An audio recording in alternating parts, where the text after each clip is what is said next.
Take a break from your busy schedule and join Harold Sala for Guidelines, a 5-minute commentary on living.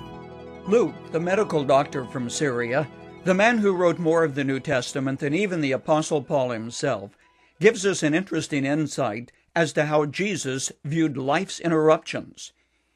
He tells us that Jesus started toward Jerusalem, where the cross was looming on the horizon.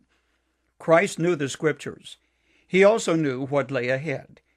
He had told the disciples that he was going to lay down his life freely and voluntarily. That, friend, is heavy stuff. Nothing from the beginning of creation was more important than the next event on Christ's agenda. After all, that was why he came into the world. But Luke tells us that as Jesus started for Jerusalem, he noticed a blind beggar whom Mark identified by name as Bartimaeus. Those who were with Jesus were impressed with what happened, so much so that Matthew, Mark, and Luke, all three, tell about it. Luke, however, being the medical doctor, gives us the details. He tells us that in spite of the fact bystanders told Bartimaeus to shut up or be quiet, Jesus stopped and carried on a conversation with this man, then opened his blind eyes. Now, just a minute. Put this in perspective. This man had no social status. He was less than a nobody. He had neither education nor money. He couldn't even earn a living. So day after day, he held a begging bowl and existed on the charity of passers-by. At the same time, thousands of people thronged to hear Jesus teach. He was a celebrity. His name was on the lips of people who exchanged gossip in the marketplace. Businessmen quietly speculated as to whether or not he was the one who would overthrow the tyranny of Rome. With the overview of history, we realize that what Christ was about to do was second to nothing in importance, from the day of creation even to the present. Yet everything stops for an encounter with somebody who was nobody, a blind beggar. So what's the point, you may be thinking? Obviously, either my value system, my point of reference, and how I look at life is either wrong, or else Jesus Christ's values were wrong. Both of us can't be right.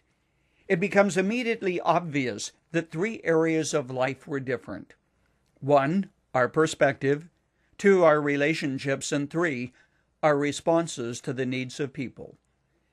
That incident forces me to re-examine my perspective. Would I have said, "Get out of my way, blind man, I'm on my way to Jerusalem to save the world"? Probably. Could it be that my agenda is far from what God's agenda is? Is it possible that I could save myself a lot of headaches if at the beginning of the day I prayed, "Lord, what do you want me to do today?" instead of saying, "Now God, bless my schedule and help me get done all of the wonderful things that I've planned"? Could it be that the insignificant interruption which ruined my plans is really God's divine appointment? First, I must realize that my response to interruptions can only be different when I relinquish what I want to do to our Heavenly Father and say, "Okay, Lord, here's what I planned, but this interruption must be part of your plan, so help me to respond without irritation." Then, friend, look carefully. You may well see the shadow of the Galilean standing behind that beggar who cries for your time and help, the one who interrupted what you wanted to do so that you may do what God wanted you to do.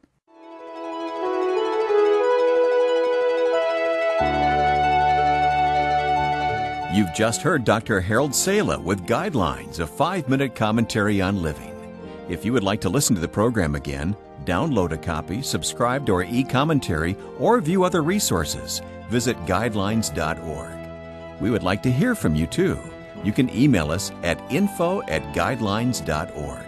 That's info@guidelines.org. Thanks for listening, and we invite you to join us again for the next edition of Guidelines.